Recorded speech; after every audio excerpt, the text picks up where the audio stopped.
Yeah, got deals today. Welcome back, guys, to another episode of the Wisconsin Investor. I'm your host, Corey Raymond. And before we get into today's episode, this episode is sponsored by Wisconsin Discount Properties. I want to tell you guys about a hot deal we just had out a week or two ago. This one was on Bay Settlement Road in Green Bay. For anybody familiar with that, beautiful road, views of the Bay of Green Bay, very desirable area. This was a 3-bed, 1-bath, 1-stall garage. We had it out to our buyers list for only $129,900. ARV on this sucker was 325. So we had a huge spread on it. As you can imagine, it was not turnkey. There was quite a bit of work that had to be done to this one. So this was not for the faint of heart project. But typically, when you have huge spreads, it's not going to be. But the folks that are picking this one up are going to make a nice, massive paycheck when they exit this thing, or if they hold it and eventually exit, it's going to be tons of equity that they have out of this thing right out of the gates once they fix it all up.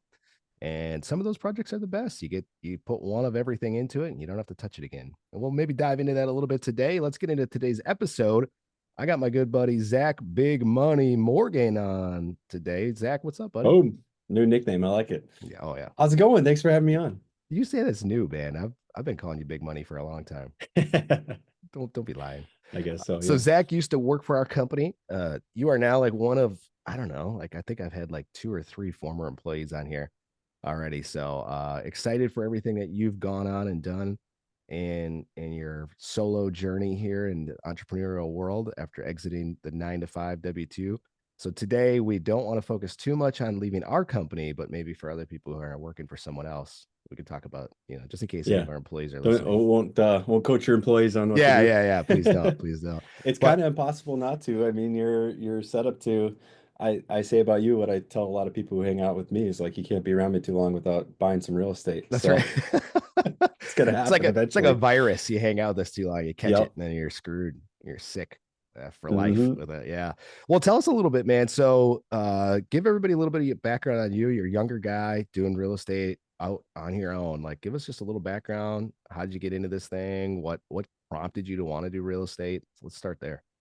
Yeah. So yeah, I guess big picture right now, I'm 28. We currently hold 52 all long-term rentals, Come on, apartment baby. If units. I had the bell over here like Tom Crawl, I'd be ringing that Yeah, thing ding right now. ding.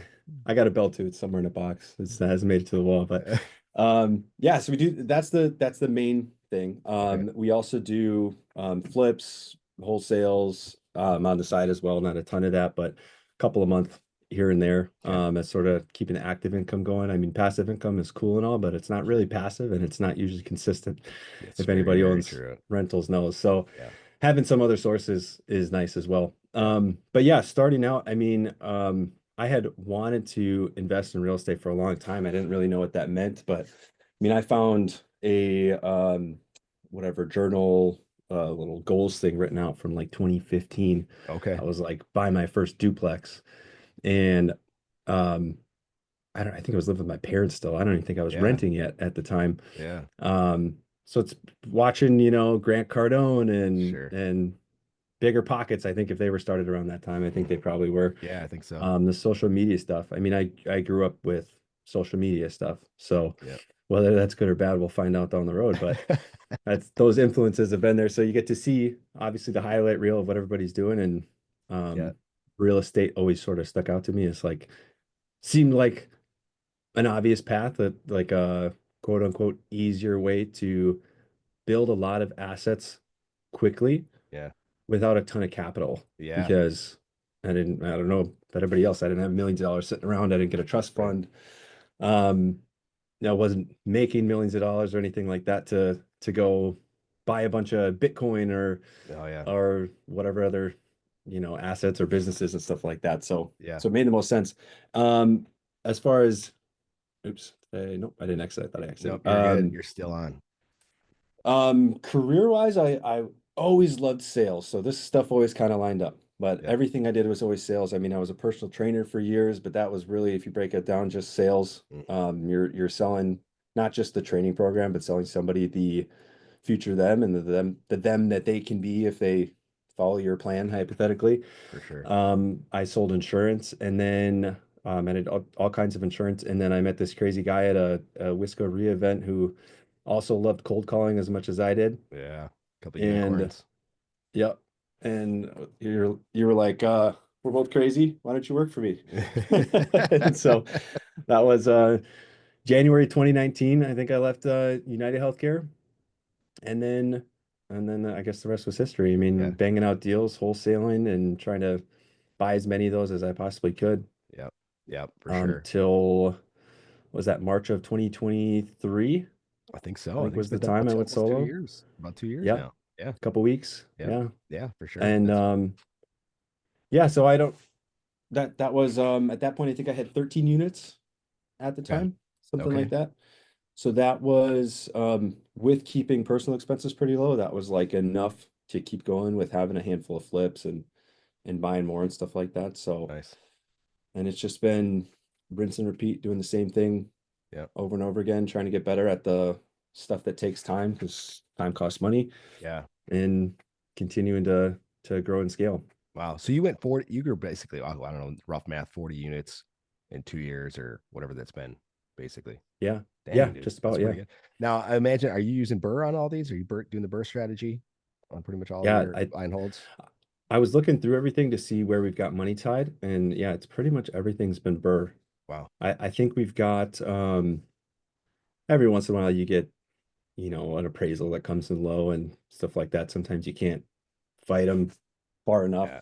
Yeah. They'll just be firm at it, so you got to leave some money in the deal. But Yeah. I think I've only got maybe two or three properties with some money stuck in them. Wow. That's The rest of awesome. them have been either from either traditional burr or buying it hard money and renovating it either with that money or some of our own money, Mhm. renting it and actually refinancing it to pull the cash out. Most of them have been with commercial banks where we're getting an ARV loan right up front, so we get the Love purchase that. price funded and then the rest of it on draw. Yeah. So that's my favorite. If any lenders listening that wants to give out some more loans, I'm happy to take Yes. 80% ARV, 30-year amortization, ideally Yes. somewhere sub 7% would be sweet. I'm right there, dude. Looking for You're singing. unicorns, I know, but Yeah, you're singing my praise. Do you have some lenders you can share with the audience that you've been having success with? yeah, I mean, my best one right now has been the one for a long time, Bristol Morgan. Okay. They've been awesome. So Yeah. they swooped in and saved me last year. I had a portfolio, 22 units under contract. I gave another bank, maybe should remain nameless, the opportunity. They made a lot of big promises, and it ultimately gave me the runaround for what was it, 93 days or something like that. Like I was grateful to get a long closing timeline first because I involved the lender early, figured Yeah. out what timeline they would have needed. It was odd. It's a eightplex, two fourplexes, and three triplexes. No, Okay. three duplexes Okay. in that portfolio. So, it's a couple different moving parts. Gave them a long time to get through it. I mean, that's a really long time in our world, Yeah. 90 days for Yeah. closing, For sure. especially for like an as is off market type of thing. Were you already like And set up with this lender, like pre-approved? You gave them all your financials a prior to bunch of getting in deals. this deal. You've Yeah, already we've done deals with done, these guys, so yeah, you already had maybe established million in relationship. deals or something. Yeah, Okay. we've done All right. plenty of deals. Okay. Um, so yeah, it just for whatever reason I never got denied. It just never got a yes either. Okay. So anyways, we've done a lot with Bristol in the past as well. Yeah. So we connected with them, got things going, and they came in, used the prior appraisals that the other bank had done, Uh, gave me a little bit extended amortization, like just made all the pieces work and got Sweet. it closed. I want to say it was like 27 days they Wow. closed it On in. It that was amazing. many moving parts, that's crazy. That's Yeah. awesome. So I don't want to put that out there as an example of like, hey, this is what to expect. Yeah, Call Chad if you're a month out and something for happens, like sure. especially if you don't have experience first, good experience first, Hmm. and then a longer relationship. I mean, that's some Yeah. of the perks you can get over the long term. Yes. But yeah, it was great how it worked out. Yeah. That you and I love. I mean, you probably picked this up from being around me for a while. That little virus is community banks. I preach it all the time. Like Yes. hard money lenders are awesome for certain situations. They're Yep. great to, when you're starting out. They're awesome to get you rolling. But as soon as you can graduate to a commercial lender or community bank, is the other. Hmm. We say commercial lender a lot of times, but what we really mean is like a community bank. So it's not your Wells Fargo's. It's not your big boys, BMO Harris's. It's the local guys, right? That can be a Yep. little bit more flexible.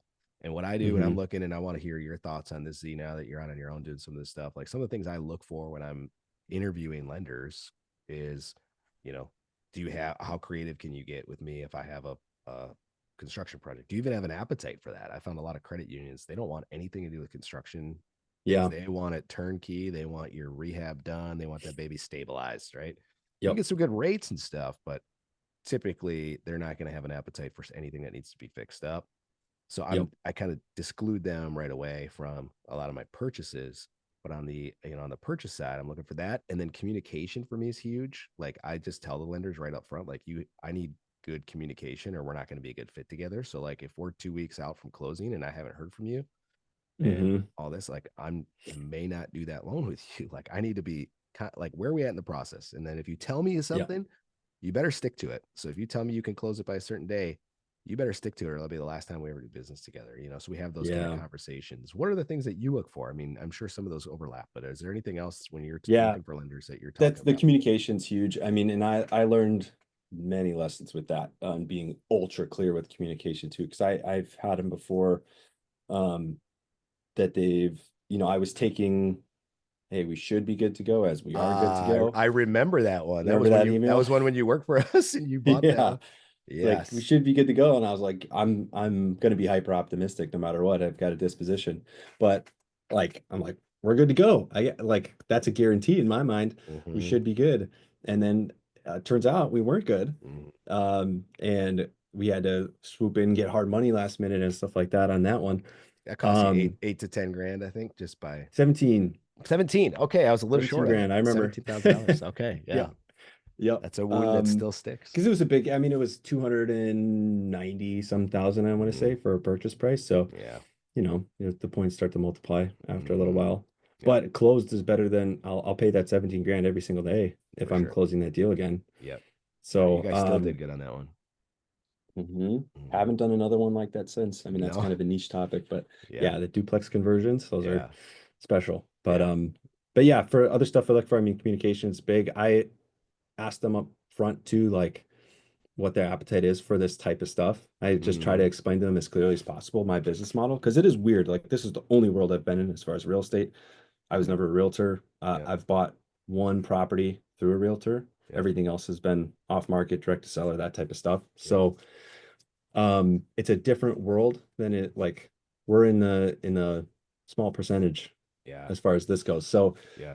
a lot of people just don't understand that how that all For works sure. and why we're getting a 60% to value deal and stuff like that. Mm-hmm. Like that doesn't make sense if you're a normal Right. person. That like Logically, it usually doesn't. Yeah. yeah, and on the financing end, most of them in general will think, well, if you're buying it for $60,000, it must be worth $60,000 because that's Mm-hmm. how the market works. But Yep. they don't understand the whole negotiating and getting discounts and Mm-hmm.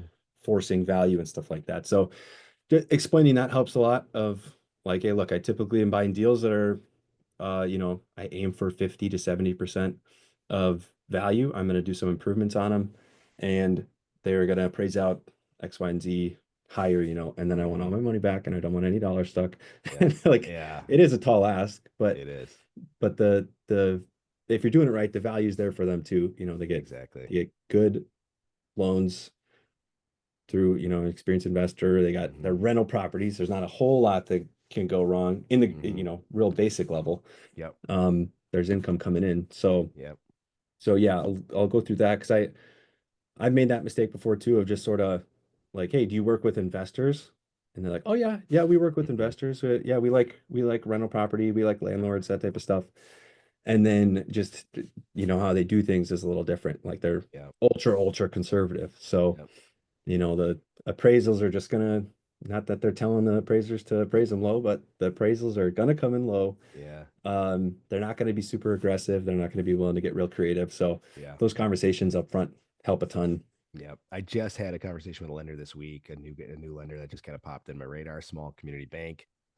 And reached out to him about this exact conversation, Z. And he's like, we want 20% down and we're going to do we'll appraise it based on the purchase price or the appraised value, whichever is lower. And I'm like, well, why wouldn't I just go to Fannie Mae or Freddie Mac then and just do a mortgage Yeah. broker? Like, why would Yeah, I don't go? punish me for negotiating well. Yeah. It's like, what, like, why do you care? Like, this is the part that I struggle with some of the banks that don't get creative. And I guess this is just my frustration as a real estate investor, but it's like, why do you Mhm. care as long as you have the equity you need?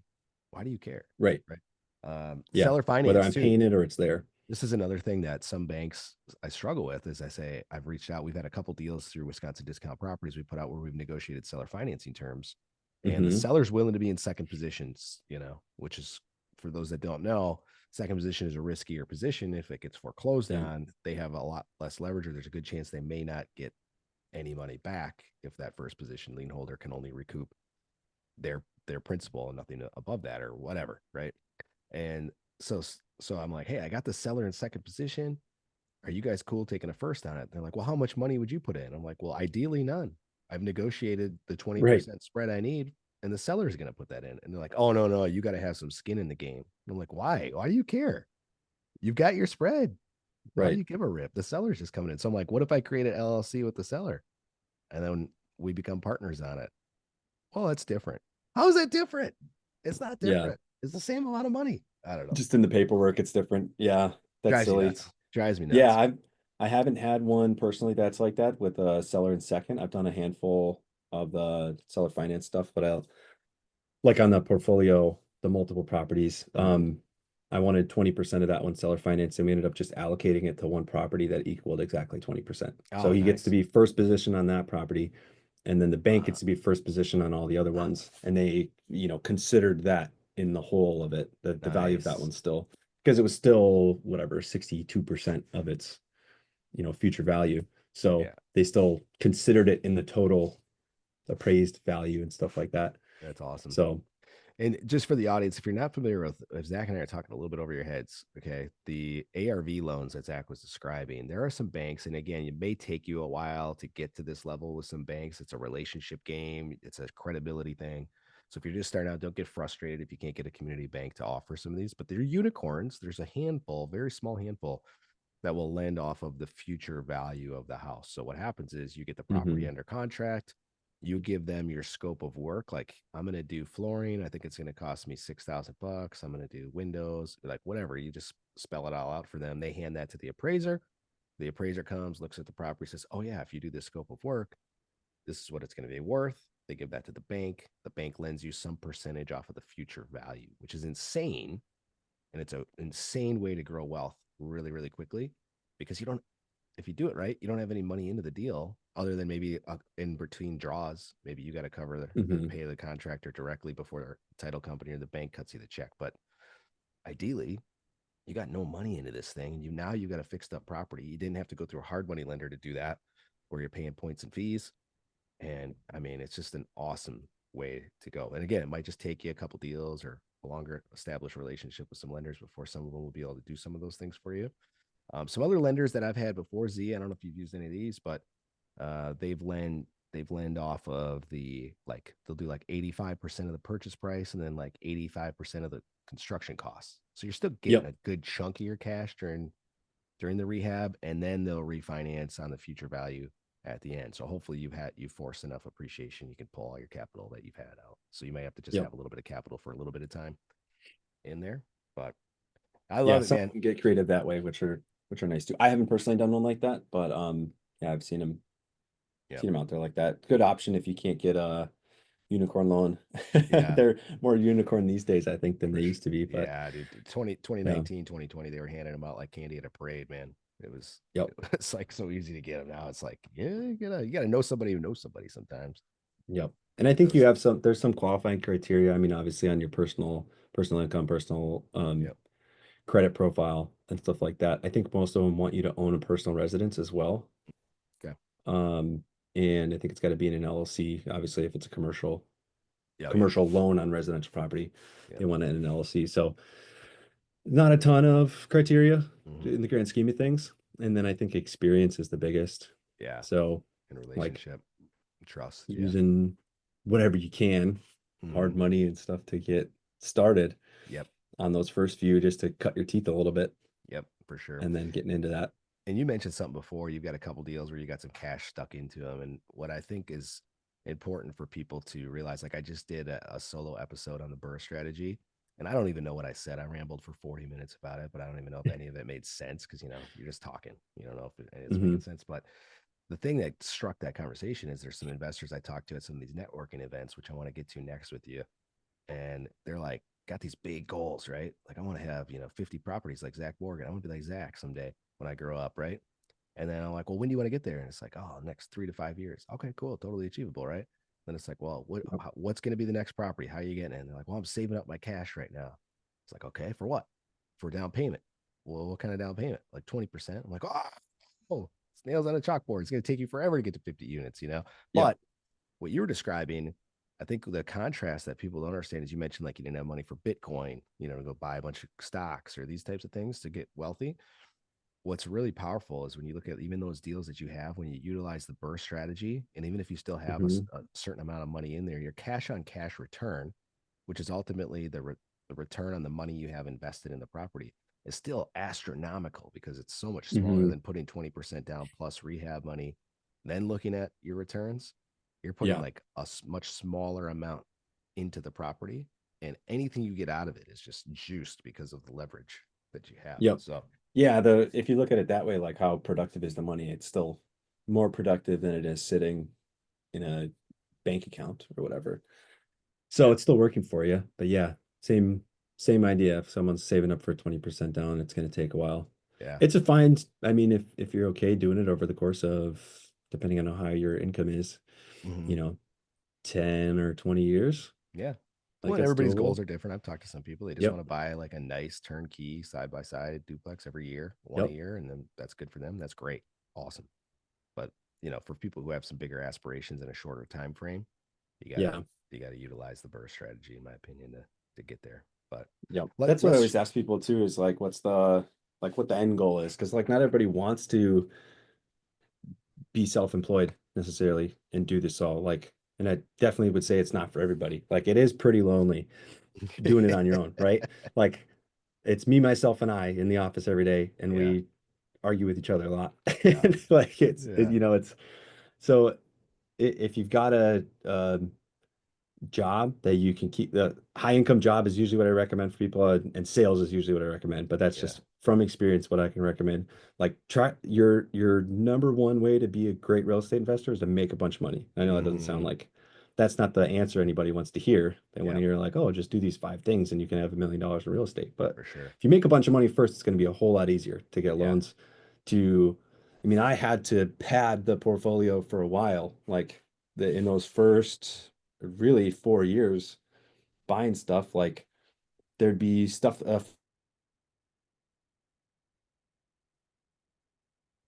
gotta wait 10 months before this guy gets a furnace again, or I dip into my personal funds and pay for it and we're up and running again, and maybe I'm negative on that property for the year.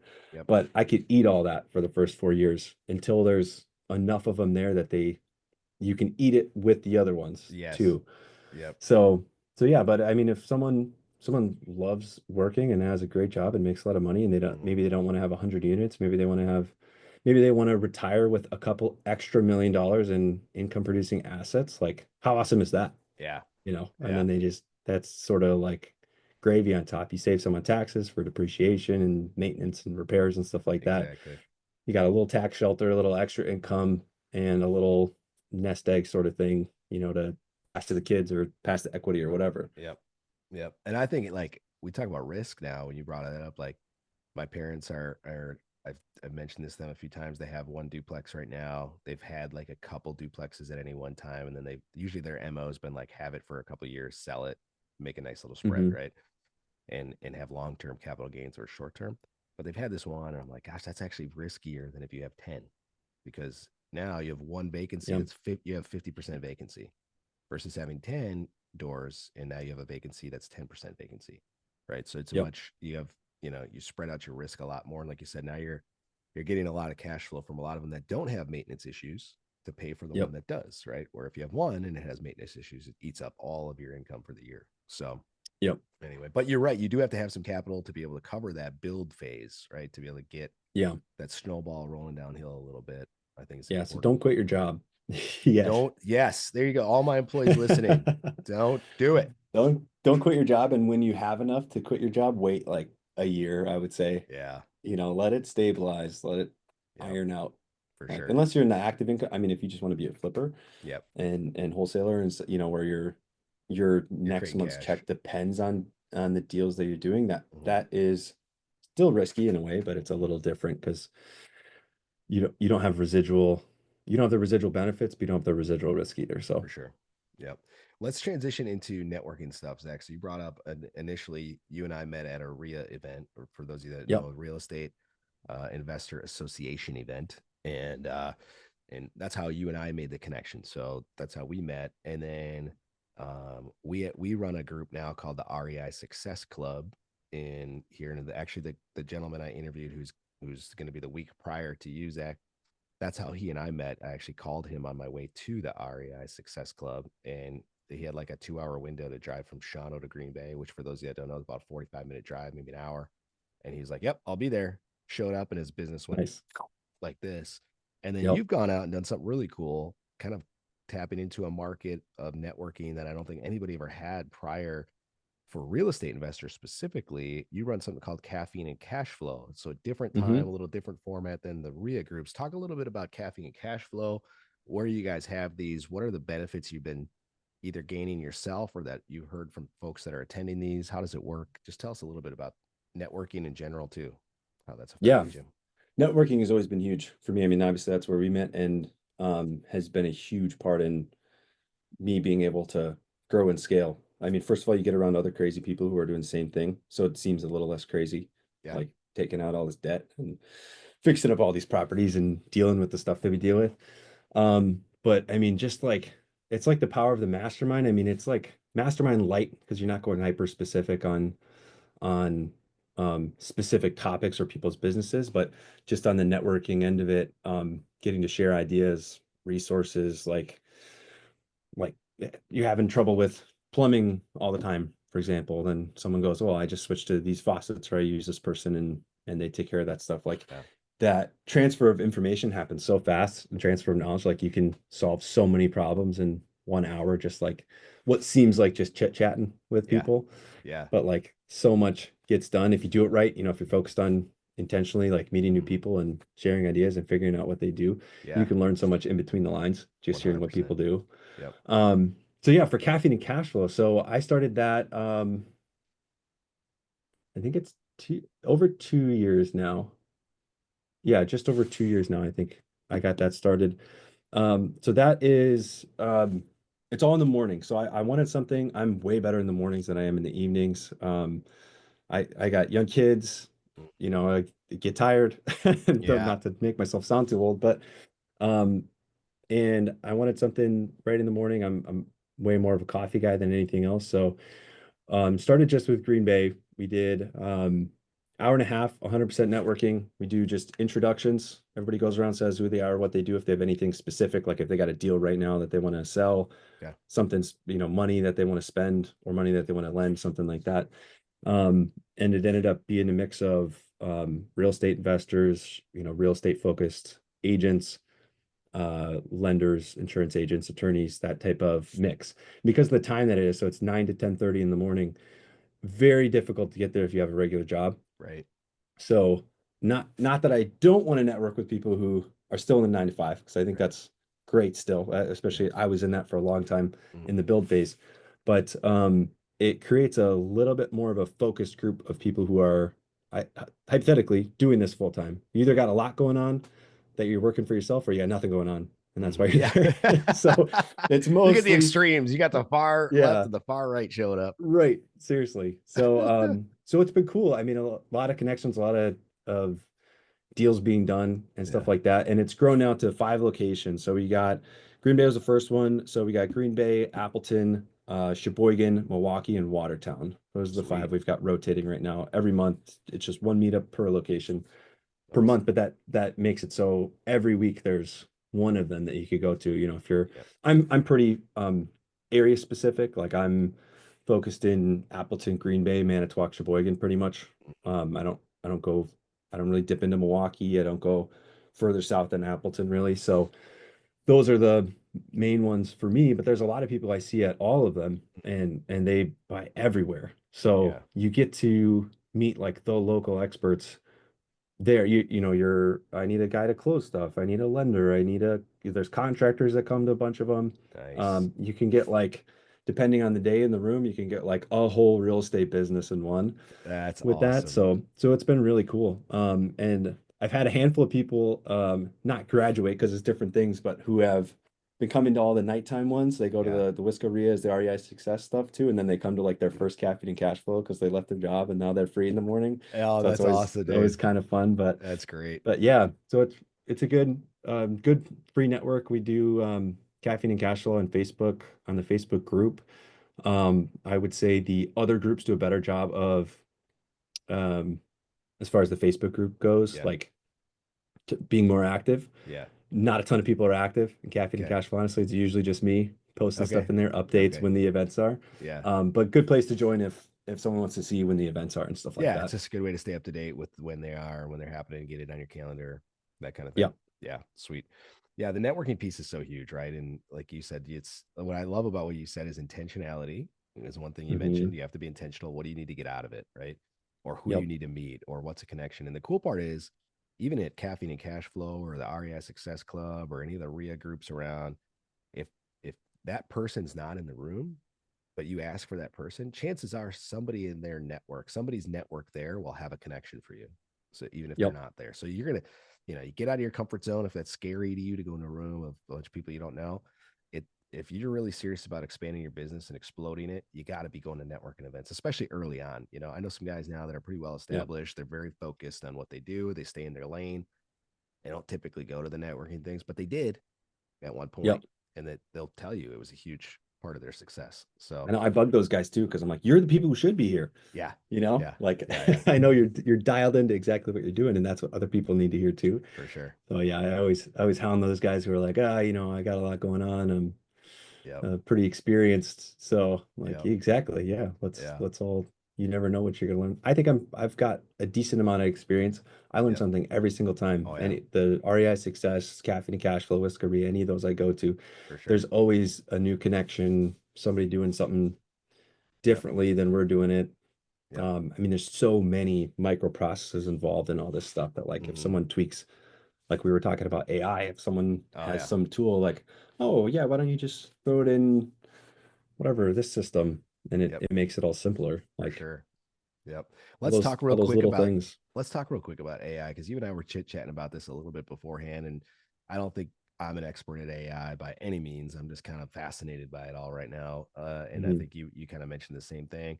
What are Yep. you currently doing? Like, how is AI helping you in real estate investing currently? Like, is there anything specific you're doing that's speeding the process up or helping you analyze, or like what are you using it for, and what tools are you Yeah. using?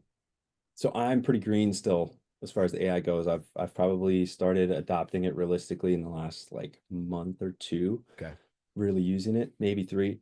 One specific process that's helped me cut a ton of time down on is getting my like reports done of how much I've spent per property per unit renovation. Oh, It's like okay. compiling all the receipts together. So if you have the Whoa. paid version of ChatGPT, for example, Yep. I think it's like $20 a month. It's Yeah, it's it's not nothing. expensive at all. It's nothing. They don't limit how many uploads you do. I think they let you do like three on the free version. Oh It's like, yeah. well, I have 50 receipts per unit or what, like it Yeah. adds up. Yeah. So for a ARV loan, if you've got funds on draw, even with hard money lenders, most of the time they don't cash you out up front. They want the funds held on draw. Yep. You got to send them a report of how much you spent, the before and after photo, proof that stuff is done. That's why I Hmm. usually do it. Before and after photos, all the receipts, exactly what the receipts, were spent on, Yep. what the totals are, and then a link to everything.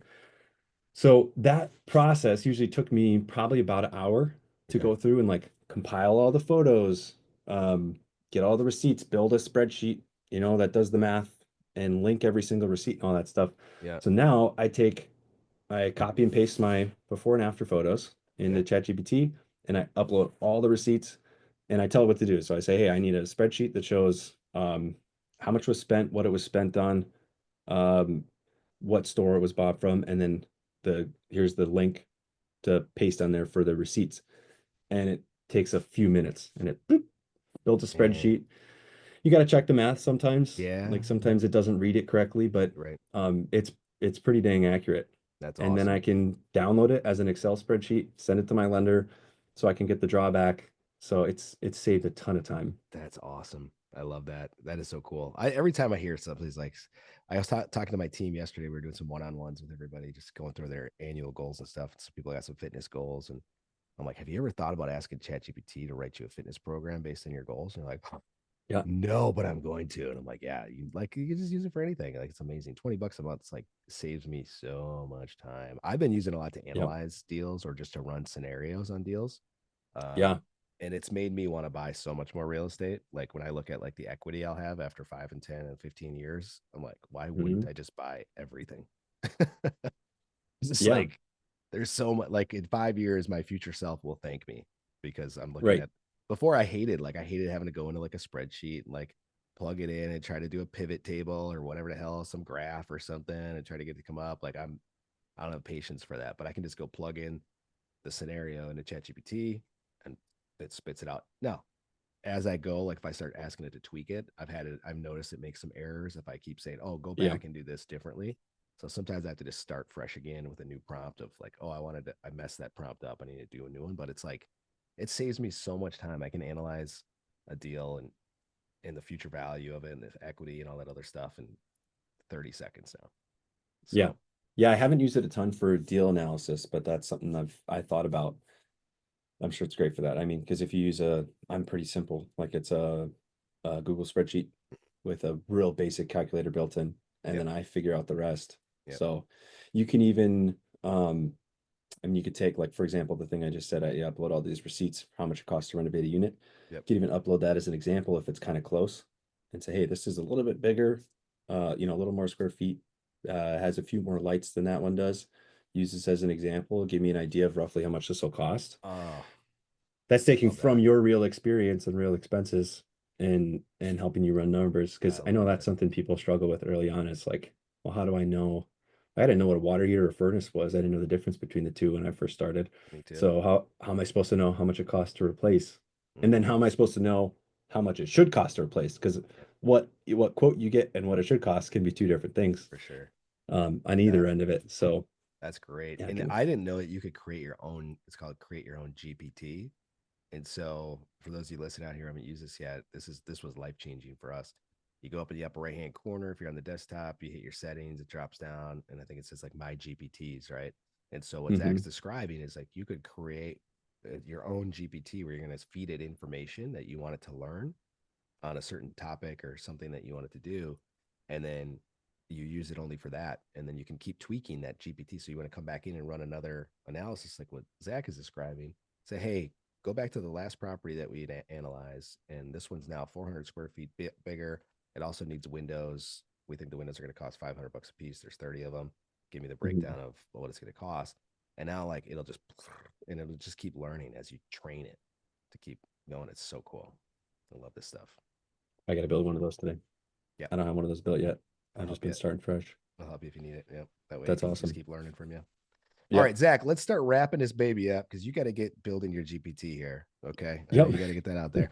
Uh, Give me just a deal. Like, let's just talk about one specific deal, best or worst. I'm going to let you pick best or worst deal that you've ever done. And Mm, let's do a little bit. I know you don't have to have the exact numbers or any of that kind of stuff, but give me the scenario. How did you get it? Uh, what happened that made it either the best or worst? What are some of the numbers? Tell me a little bit more about it. yeah. Um, Putting you on the spot. I know. I was thinking about this earlier too, because we were texting about it. I'm like, I don't think I have a worse deal. Because like one of my main beliefs in real estate, like, is if you wait long enough, every deal is a good deal. So like Mm-hmm. sometimes you might have to wait 10 years and then all Right. of a sudden you look like a genius. But Yes. I haven't had that much track record even, and I've had deals that I bought and then been like, it doesn't appraise out, and I got some money stuck in there, and then it's like doesn't cash flow that Let's talk about much. your first deal where I had to kick you in the rear to buy it. Talk about Yeah, that one. the Force duplex, that was great. I Yes, learned so much yes. with that one too. Yeah. It was awesome. So yeah, that was a little upper lower duplex in west side of Green Bay, not in the best neighborhood, Great. admittedly. Okay. And it's a little better, not much better Not today, much. but Hmm. it's still cooking. But yeah, a little upper lower. It had two, I think they were both hoarders, not paying rent at the time that we bought it, and the city also had its teeth in it. So it was like awesome learning scenarios right Yes. off the bat, you know, Yeah. like the stuff that people are worried about, you know, tenants not paying rent, tenants being hoarders, the city getting in on your property. I got to tackle those right off the bat. That's right. Great learning Um, experience. so yeah, I mean, I was renting at the time too, and Oh yeah. you're like, dude, you got to buy it. You need to. Yeah, Yeah. you got to do it. I'm like, I don't have any money. You're like, I'll be your lender. Oh, We that's can right. look at Yeah, this. that's right. We'll take care of it. Yeah. So yeah, it worked out. Bought it. I mean, we worked with a management company right off the bat. I mean, that was one of the things that you told me early on is like, look, I know it's not that big of a deal to manage a handful of properties, but like scale wise, you got Mhm. to have somebody doing this. I'm so glad I did that right off the bat because I've never, I mean, besides turning apartments where I need to sort of be the middleman in the Yeah. process, never done it since. And I see how much time the management companies spend on my stuff, and Yeah. that's valuable time away from deals and stuff like that. Correct. Hmm. Anyways, You they got it helped for what? with What'd you buy it for? Like 55,000 or something like that? something like I think it was 50 flat. I think it was 50 50. flat. Yeah. Yeah, something like that. And yeah, so 50 grand for an upper load duplex, right? And who wouldn't sign on that today? We didn't have a ton of people who wanted it then. That No. was a wholesale deal that went out. I don't think a ton of people were interested, and that's probably been one of my best ones. So we got the people removed, got the places renovated, and that was my first time doing any of that stuff too. So like I was over there doing some stuff, and then the management company had some people in there doing some stuff. Got them re-rented, and then the city just stuck on us I for a couple remember years that. actually. Yeah. They were first it was the sheds, you know, needed to be painted, and so we went over there and painted the sheds. And then there was, you know, they didn't like the chimney, so we had the chimney removed. And then the hardest one, the one that hurt the most was they didn't like there was an addition off of the back that was maybe only like 10 by 12, but it was like Okay. an extra storage room. It wasn't really a bedroom, but Okay. storage room kind Yeah. of went off of the laundry room. But it's like a nice, I mean, that's a good amount of square footage It's a for lot. a Yeah, small two bedroom. for sure. And they just decided this is not structurally sound anymore. You can't have it. So we tried to have like a foundation guy go and do, you know, run a report or whatever, try to show them that Yeah. they just decided that it can't be there anymore. So we Oh had my to have that gosh. removed. Once that was removed, they saw the other foundation and decided that one wasn't structurally sound, that we were able to rebuild. Because otherwise we'd lose the only bathroom for the Oh my unit. So gosh. that we were able to rebuild. So I was like a lot of cost. I think we were negative 15 grand or something year one on that one. If you look at like the cash flow, not too bad in the grand scheme of things. Yeah, good for Um, your tax return. yeah, that Yeah. was great. Yeah.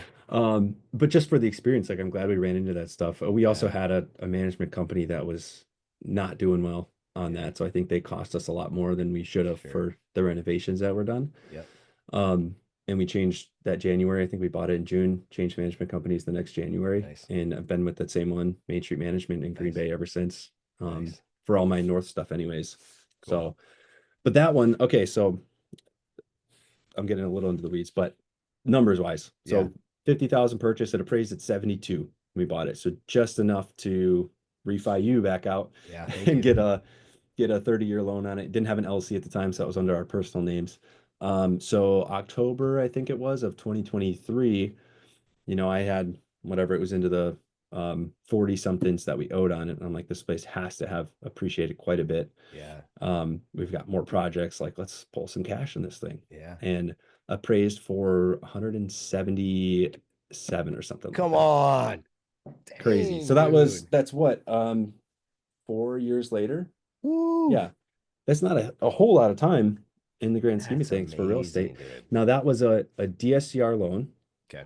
So it's a debt service coverage ratio loan. That's just another type of loan. We don't have to Yep. get into too much, but Yep. people can chat GPT that, That's right. learn Yeah. more about it. Yeah. Um, and yeah, so we pulled like 65 grand or something like that out of it. Jeez, that's amazing. So Tax I didn't want free to leverage it. Yeah, tax or free. tax deferred, I guess you'd say. Because if you sell it, Yeah. you got to pay it back. I didn't want to go up to, I think I only went into the 60s for LTV Loan of value. Yeah. for the loan to value. Yeah.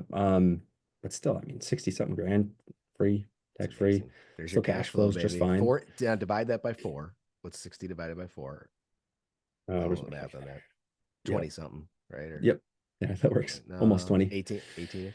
Whatever. Sure.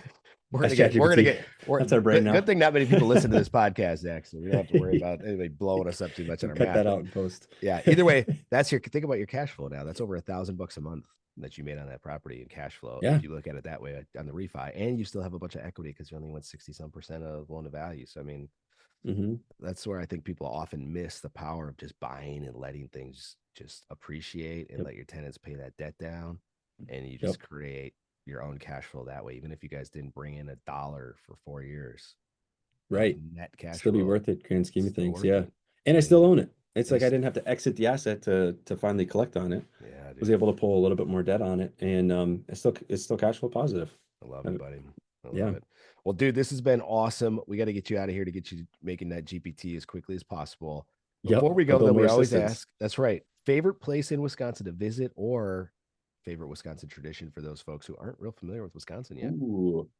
Well, I could probably do both in one. Okay. I'm biased, but Sheboygan, Wisconsin, man, is an awesome place to be. I know people up here, especially Green Bay, really talk about Door County. Door County is awesome too, but like I think Sheboygan is sort of a hidden gem in that. Nice. Amazing beaches, amazing food. Like it's a cool place to be. Awesome. So that would Nice. say I don't know what tradition that fulfills. I mean, if you, it's the freshwater surfing capital of the world. There So it if you is. wanna, Do you you can want go a take freshwater? surf lessons, Heck which yeah, sounds dude. crazy to do in Wisconsin, but In Lake Michigan, yeah. I wouldn't yep. recommend doing it until maybe August, when the water's a little Yep. warmer. No, they usually do it through like late into fall. Like they do wetsuits, of Dang. course, because Okay. it's real Yeah. cold. But that's when the conditions pick up for it to be good enough waves and stuff like that. Okay. Right So on. yeah, Right on. Awesome, man.